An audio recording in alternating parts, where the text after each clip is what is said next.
I remember when I was a teenager out on Julitavägen in Bromma, lying in a hammock between two apple trees, and I realized then that I just loved thinking about big questions and mysteries, and I always felt that the two biggest mysteries of all were our universe out there and the universe in here, intelligence and the mind. And so throughout my career, I started with the outer universe and worked on that a whole bunch. And then I got too excited about artificial intelligence and neuroscience.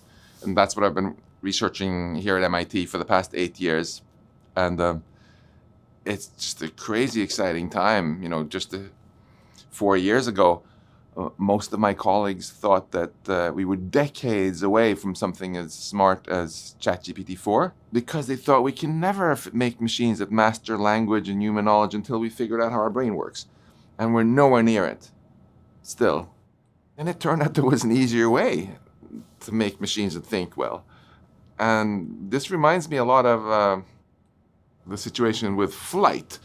You know, in the year 1900, someone could have said, oh, we're never going to figure out how to make flying machines until we figured out mechanical birds.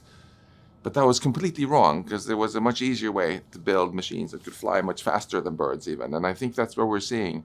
The transformers that are powering our LLMs today are just incredibly simple compared to the brain. And I think we should be very humble and never be too confident that something is impossible to do soon, because there might be easier ways than we realized. How did those ideas from cosmology influence your AI research? They influenced me by, I think, making me always look for the bigger picture.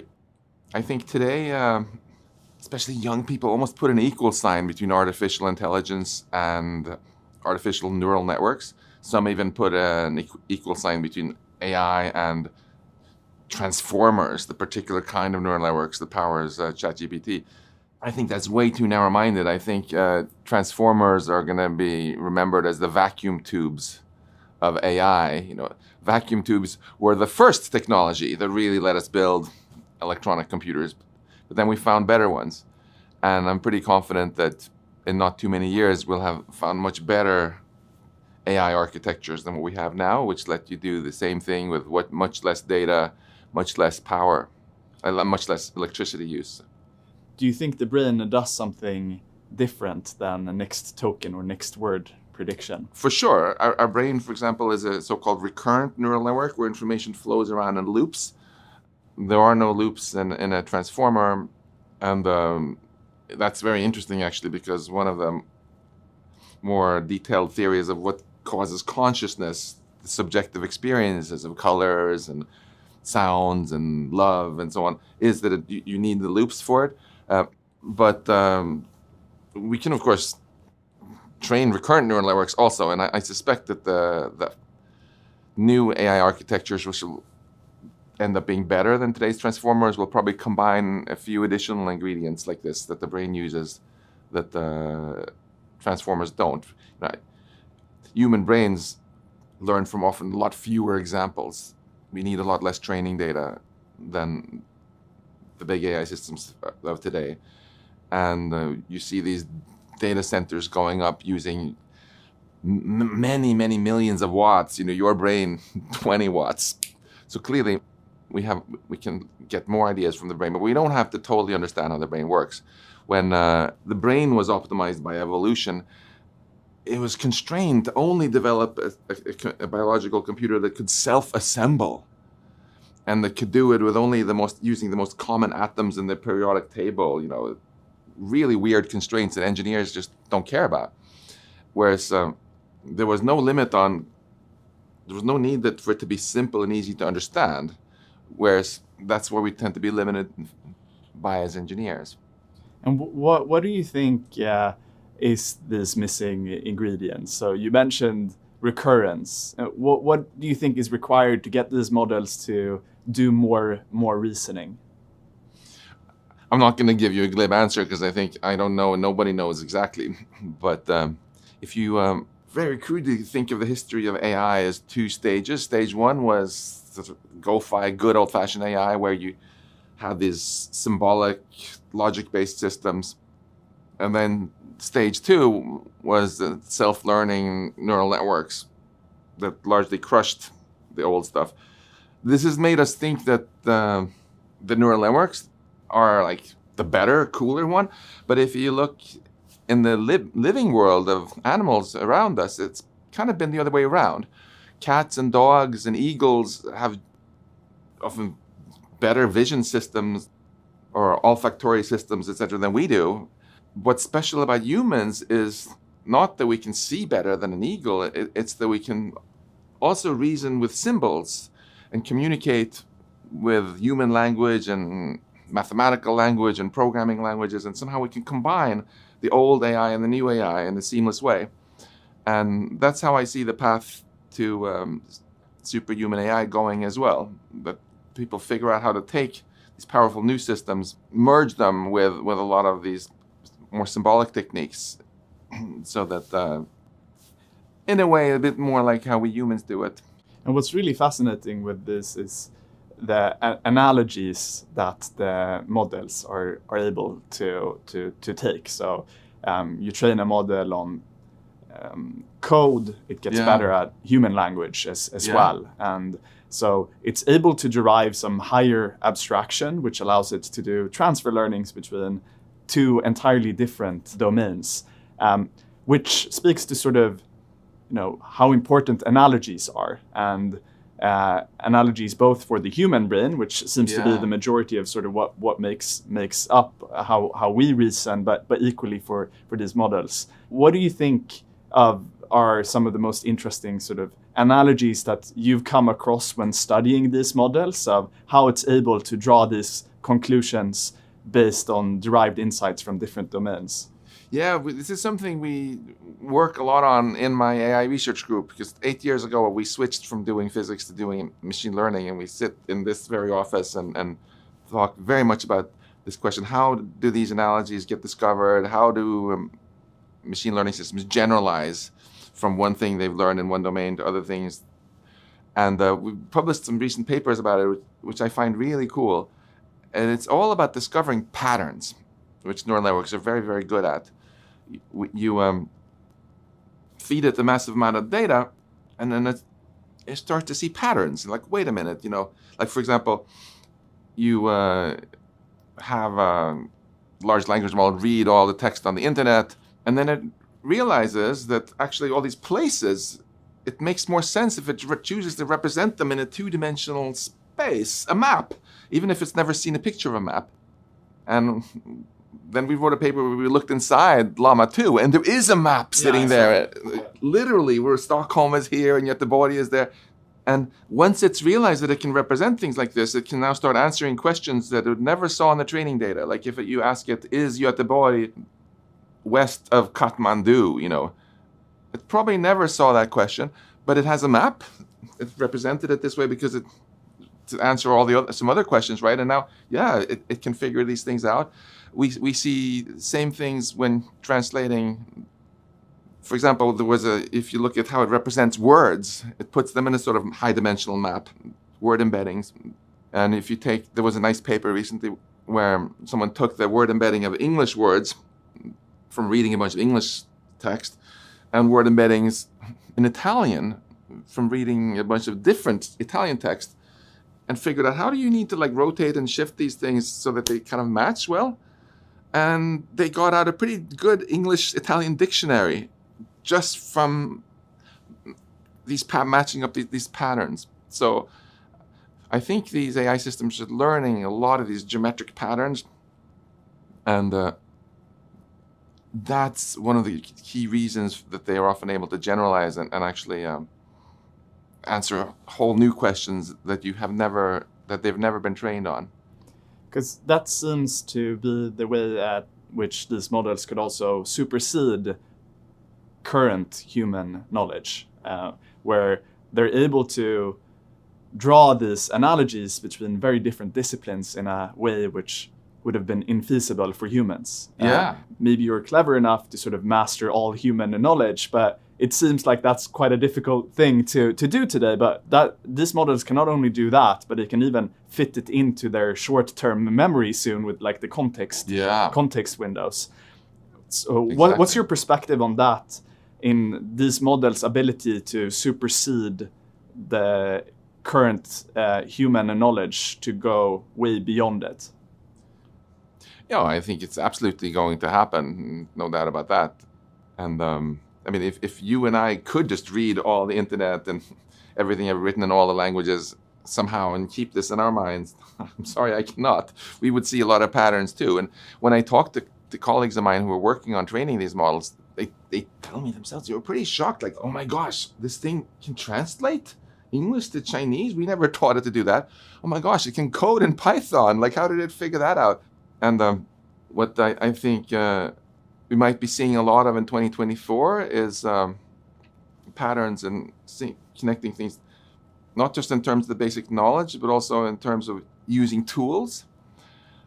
So right now, these LLMs, they tend to output tokens, new word or pieces of words, but people are realizing you can also give them the option to output commands to a calculator that can do really good math, or to a dictionary, or to all sorts of other tools, or to a database.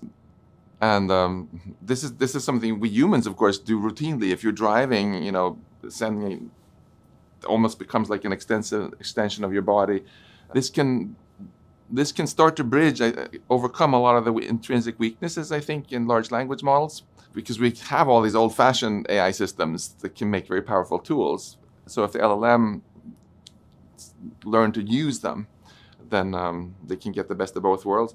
This also is very powerful for building robots, whether they be robots on wheels like self-driving cars, or more humanoid ones, where it can be controlled to some level by a large language model.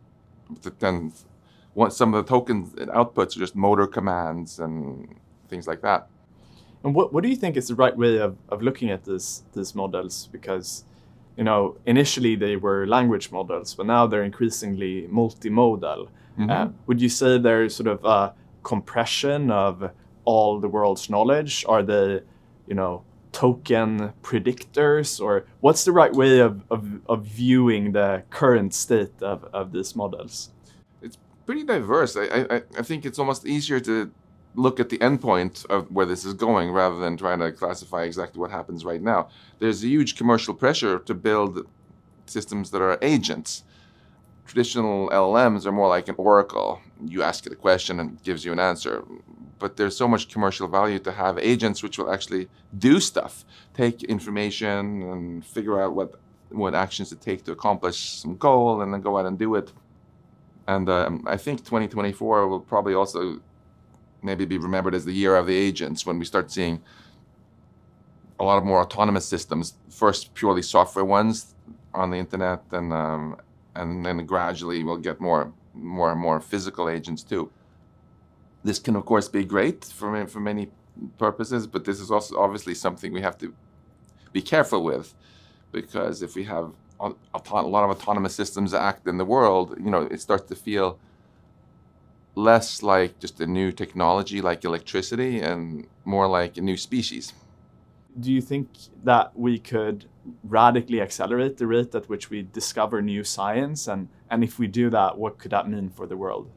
It could be amazing. I mean, I really like the vision of your company to accelerate the growth of knowledge and make it widely accessible to everybody. This is, to me, one of the coolest things in the history of life on Earth, that we've gone from being so disempowered, you know, 30-year life expectancy, knowing very little about what was going on, to developing science over thousands of years, becoming first more knowledgeable about what's actually happening, and then through this knowledge also developing technology that put us more in charge and let us control our destiny, so to be the captain of our own ship. So I very much applaud this.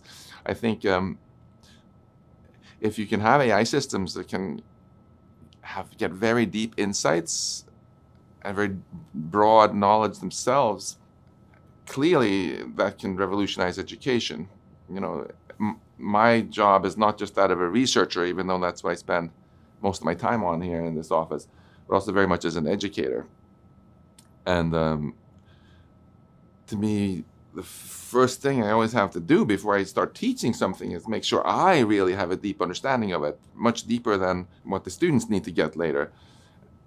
And that lets me, and then I need an understanding also of the students. Where are they? That's also something AI can get better at, understanding what the people who are trying to learn actually know already and what they don't know and what their misconceptions are. And then finally, I can tackle this question: what is the most helpful way for me, to convey this knowledge? Where do I start? What are the metaphors and analogies that are going to work? And how should I present this so that they keep being motivated and curious to learn more? I think AI can really help revolutionize education in the broad sense of the word. I certainly love the idea of talking to some real expert in something who's willing to give me some of their time and answer questions in a way that makes sense to me. It's one of the great joys of working at this university. And if there are AI systems that will play that role also and teach me things the way I will really get it, I would love that. One of the assumptions with those sort of historical reasonings has been that they are self-improving. The current state of these models is, you have to buy massive amounts of compute. Yeah. You need to spend 6 months training them. They're a lot of small things that go wrong when you run these clusters. What's your intuition there? Because they're not really self-improving now. So how could we sort of hit that escape velocity given how they're currently trained? So I think it's a mistake to think that now over time, now it's not self-improving, now it's not self-improving, and all of a sudden it is, and boom, singularity. It's a gradual transition. Technology has always been self-improving. We always use today's technology to build tomorrow's technology, which is why we've seen an exponential growth in productivity in technology on most measures. But what we also see is in this exponential growth, if you look at the world's GDP over time or most measures of tech, the time it takes to get twice as good keeps shortening. So it's actually growing faster than exponentially. And today, you must have a lot of people doing coding in your company, right?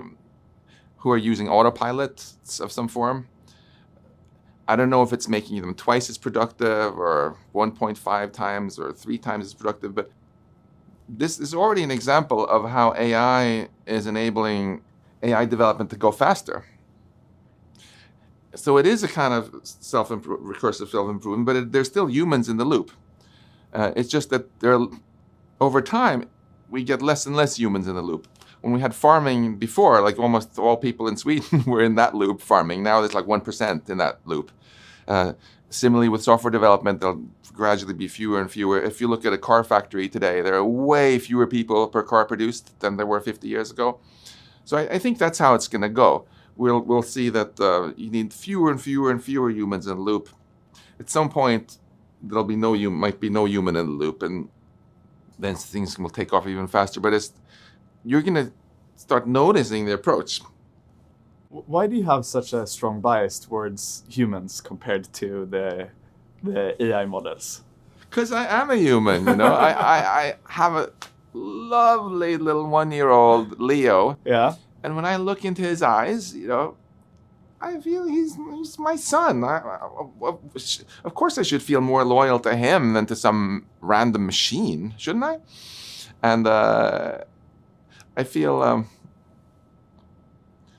we humans have figured out collectively how to start building AI. And so I think we have the right to have some influence over what future we build. I'm on team human here, not on team machine. I think we want to have the machines work for us, not the other way around. I saw this awesome picture from the 2015 AI safety conference that you organized. Can you tell us a bit more about who was there and what you talked about? Oh yeah, that was quite fun. Approaching the 10th anniversary now. So since I like to think big, I felt it was really important to start having a conversation with all the leading players on how we can make AI get used for good things rather than for bad things. And I felt the situation was totally dysfunctional in 2014, because on the one hand, you had a small group of people who were worrying about building smarter than human AI that we would lose control over. And then on the other hand, there were the people actually driving the AI development in the big companies and in academia who had never really talked with those people who were worried and felt those are just a bunch of weirdos. Maybe we should ignore them because it could be bad for funding. So I had this vision that we should actually try to bring them together. And, one thing that Sweden is strangely good at is throwing good parties, from the Nobel Fest to the more informal ones. So I pulled out all the stops to try to entice people to come to this conference, put it not in Sweden, but in Puerto Rico in January. I sent out an invitation with a picture of a guy digging his car out from 1 meter of snow right next to the beach by the hotel and be like, where would you rather be in January of 2015? And I went first after the most high-profile people I thought maybe I could actually persuade. And then when you get them, you can start building a Swedish snowball that rolls down the hill and you get more.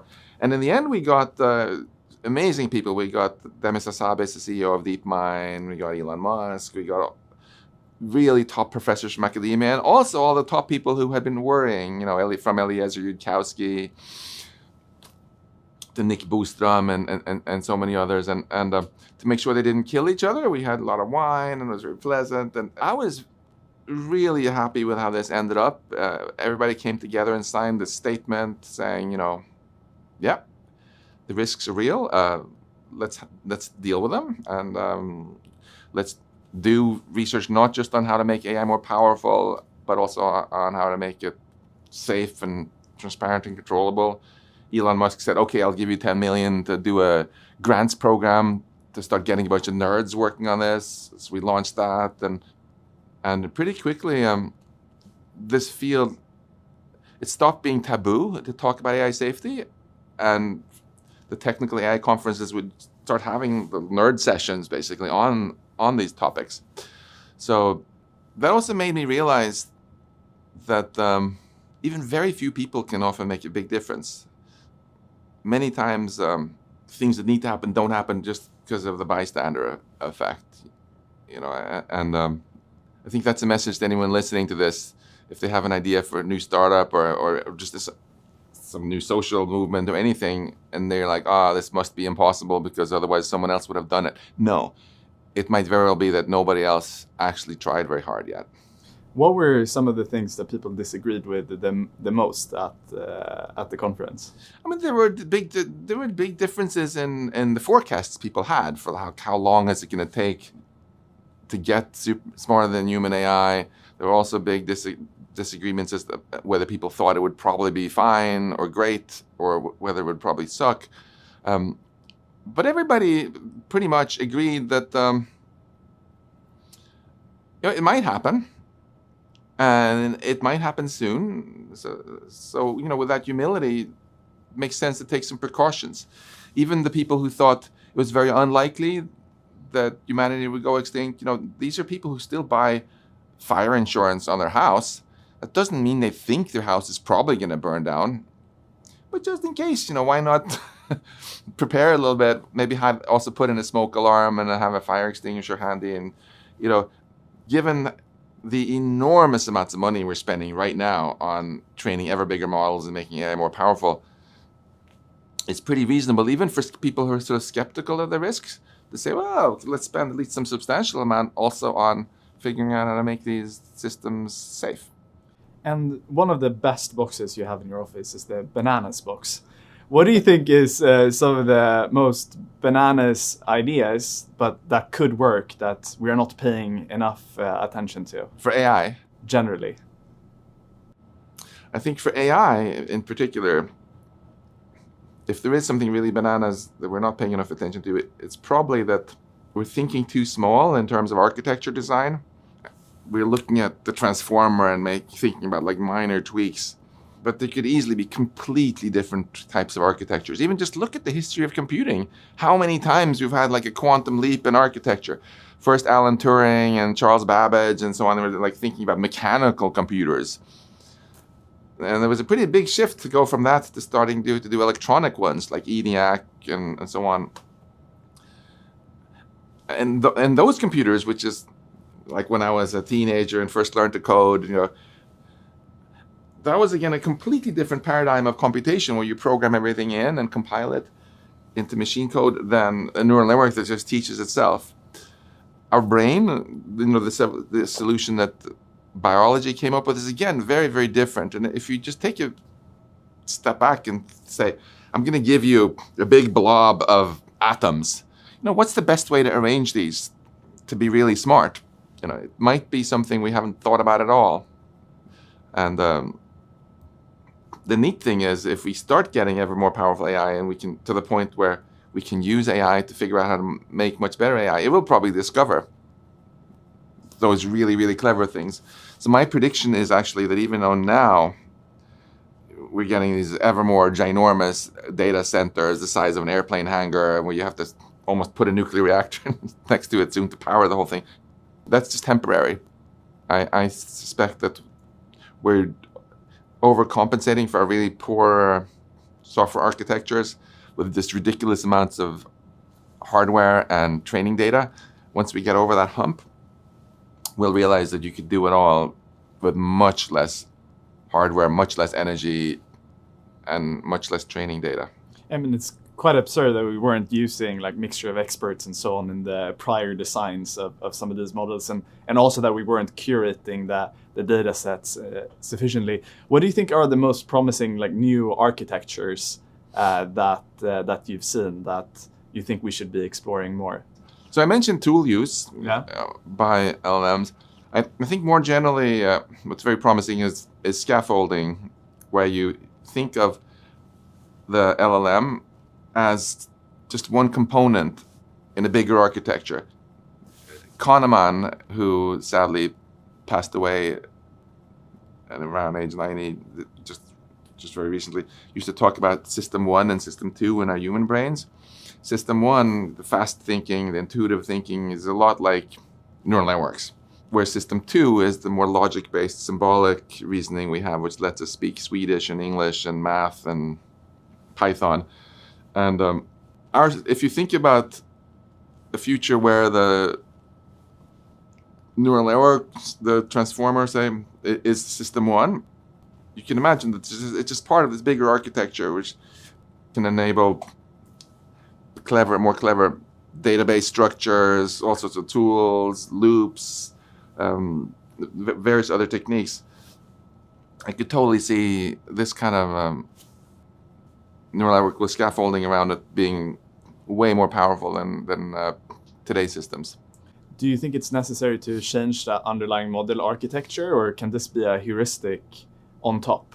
I mean, we already see that with sort of the chain of thought and similar approaches where you sort of add reasoning on top of the current model. So instead of stopping them as soon as they start outputting tokens, you let them set up a plan and then reason sort of recurrently in that way. I think we're already seeing more things like this. So the Quiet Star paper that just came out, for example, a radical interpretation of it is that it's stupid to force the neural network to output one token, to basically say everything that it thinks. That's not how you operate. When you speak, sometimes you'll have several thoughts before you decide to say the next word, right? So the Quiet Star architecture has more of that freedom, and it performs way, way, way better. But that's just a very small example of how messing a little bit with the architecture can make big improvements. And I'm fairly confident we're going to see huge improvements in the next year or two. Max, you've outputted some really interesting stuff in the research around symbolic regression. What's the latest there? So the technical research we focus on in my group is very much about taking a black box AI system that's doing something intelligent and automating the process of figuring out how it works, so we can see how trustworthy it is and hopefully make it even more trustworthy. So the simplest example of this is if you have a a neural network which is just computing some function of some sort that it's learned somehow from data. The task of figuring out what the formula actually is that it's learned is called symbolic regression. If it's, for the nerds who are listening to this, if it's a linear formula, it's just linear regression, which is super easy. But if it's some complicated formula, like some of the physics formulas there by my window, it's generally believed to be NP hard. It could take longer than the age of the universe just because there's exponentially many formulas that are of length n. But that one we managed to get state-of-the-art performance on. We used a lot of ideas from physics where we were able to discover automatically if this neural network is actually modular and can be decomposed into smaller pieces into different parts. And we actually were able to rediscover many of the most famous physics formulas just from data. So if we could go back in a time machine, we could have scooped Einstein and others on some cool stuff. And we actually even managed to very recently discover a new physics result in climate chemistry about ozone, which we actually got published. So that was the first time we used these tools to advance science a little bit. But more broadly, what we want to do is ultimately be able to take any black box AI system and figure out what algorithm it's learned and what knowledge it's really learned. Our last paper on this was one where we took about 60 different algorithms, and we trained a neural network to just learn to do these tasks. So now you have a black box, but what did it do? And then we had an automated AI system which was able to figure out exactly what it was doing and turn it into Python code. So you can be like, and we were quite excited about this, and we're scaling this up now in a big way, see if we can make it work for bigger systems. And the vision I have here is that if you have a system, an AI system that's going to affect people's lives in some way where you really want to have a high trust, then it's a really good idea if you let the machine learning do the learning. We don't have any better way than that, but then can distill out what it's learned into Python or something else where you can actually prove that the code meets the specs that you have. And I fundamentally believe that it's possible because we humans can do it. You know, like when you were a little kid, if your dad threw you a tennis ball, you could catch it because your brain had figured out how to compute parabolic trajectories. But when you got older, you're like, oh, this is a parabola, y equals x squared, formula. And this is how scientists generally first intuitively figure out stuff, even though they don't know how their brain works. And then they learn to distill out the knowledge in a way that you could actually program into a moon rocket, etc. And the fact that we've managed to make so much progress on this already, and the fact that this field is rapidly growing, I organized the biggest conference so far here at MIT on this field of, it's called mechanistic interpretability, makes me pretty hopeful actually that we don't have to be resigned to the idea that we'll never understand AI systems. The ones that we really want to understand, I think we can use other AI systems to help us understand them. Will the models derive those equations, or will they have a much simpler heuristic? If you take the example, I throw a ball at you, and then you're not running the sort of precise calculations. You just have a very simple heuristic given, the wind, the size of the ball, and so on. What do you think these models will do? Will they have that simple heuristic, or will they actually incorporate the exact equation? Our system actually does both. So it actually finds many formulas. We put them in a plot where on one axis is how complicated they are, and on the other axis is how inaccurate they are. And it would find, like in this case, the simplest one, just the parabola, where there is no air resistance whatsoever. And then it would find a more complicated. It could find a more complicated one, which is more precise. And this is a lot like how we humans do it also. And sometimes all you want is a simple one.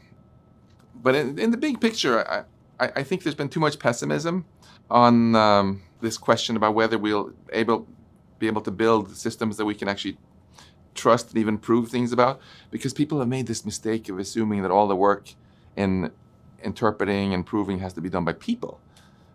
But AI systems are getting really good at that stuff now, and they can help us. And you might think, oh, how am I ever gonna trust a system if that was produced by an AI with a proof produced by an AI if I don't understand, if both the proof and the code is too long to read? That's okay, because it turns out that it's just like it's much harder to find a needle in a haystack than it is to prove that it's a needle once you found it. It's much harder to find the correct code and a proof that it meets your spec than it is to verify that it works once you have it.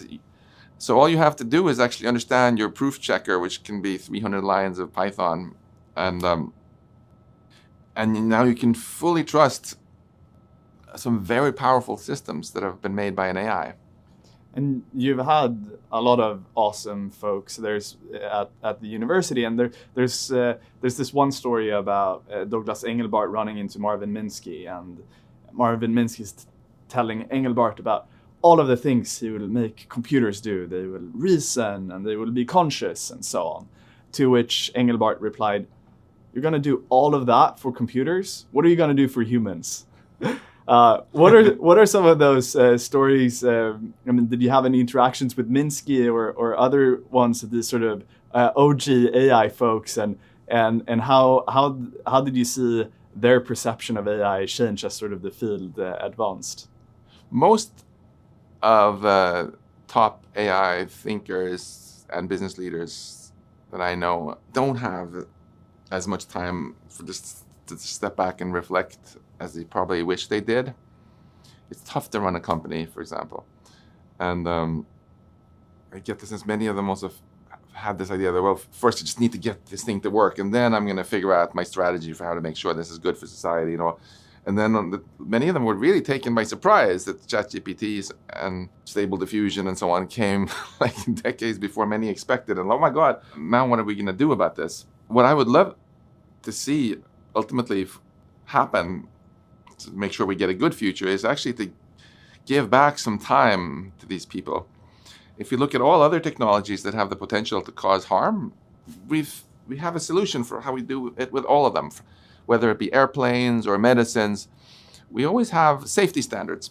You know, you can't have if AstraZeneca comes up with, says we have a new miracle drug that's going to cure cancer in 5, you know, and we're going to start selling it in ICA tomorrow. Läkemedelsverket would be like, okay, where is your clinical trial? Oh, you couldn't be bothered you haven't had time to make one? Yeah, I'll just come back when you've done the clinical trial, and then we'll see if you meet the standards, right? So that buys time for everybody involved. It's the responsibility. The companies now have an incentive to figure out what the impact on society is going to be, how many % of people are going to get this side effect, that effect. They quantify everything in a very nerdy way. And that way we can trust our biotech. That's why ultimately AstraZeneca has a pretty good reputation. Same thing with airplanes. Same thing with cars, same thing with basically any tech that cause harm, except for AI, where here in the US, there's basically no regulation. If Sam Altman wants to release GPT-5 tomorrow, he can, right? So I think the sooner we switch over to treating AI the way we treat all other powerful tech, the better. I think a very common misconception is that somehow we have to choose between quickly reaping all sorts of benefits of AI on one hand, and on the other hand, avoiding going extinct. The fact is, 99% of the things that the people I talk with are excited about, which I think includes you with AI, are things that are quite harmless, that have nothing to do with building smarter than human AI that we don't know how to control. We can cure it, we can help spread knowledge, we can help make companies more efficient, we can do great progress in science and medicine, etc., etc.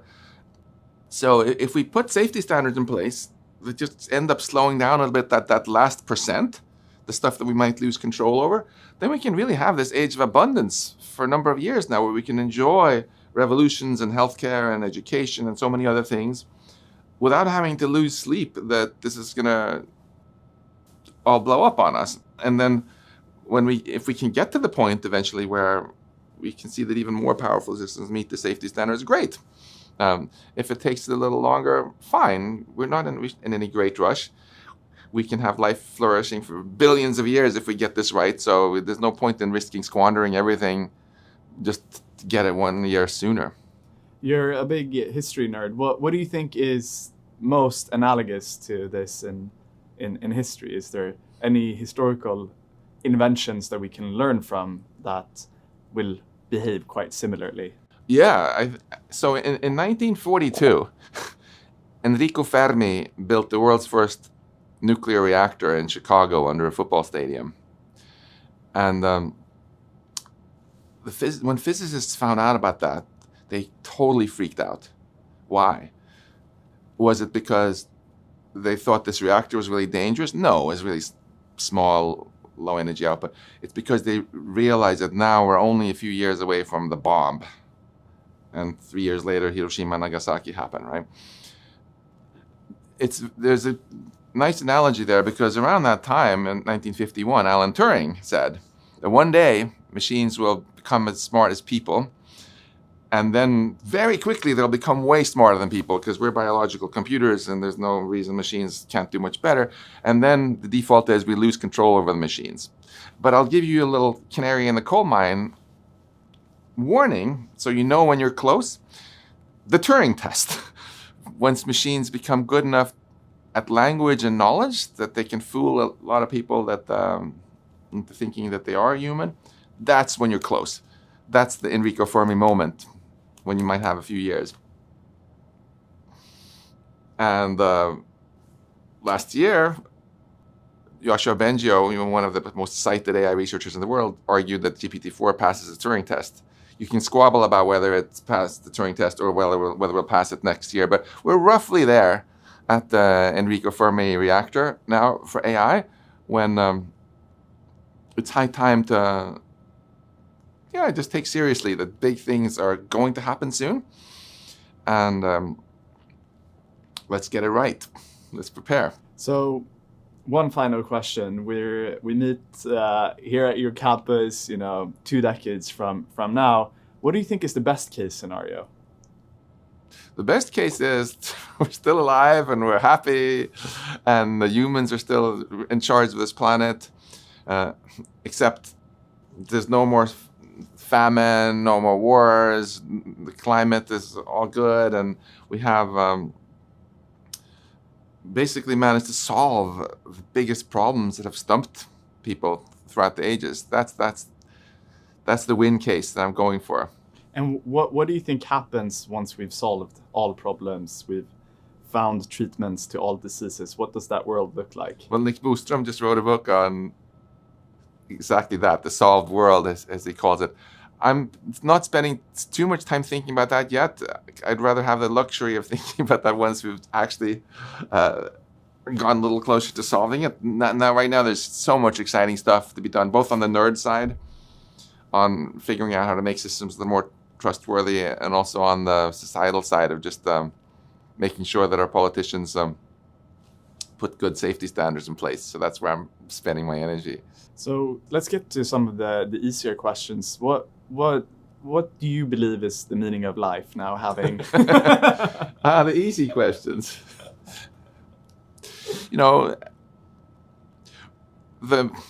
Something we've discovered by finding all these fundamental equations of physics is that none of these equations have any explicit mention of meaning put into them.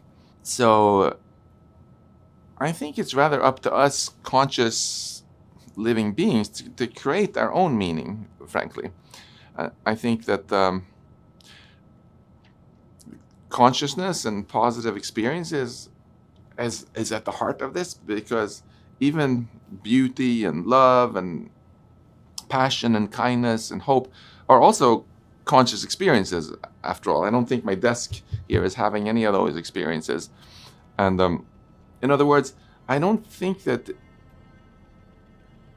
our universe gives meaning to us. We give meaning to our universe.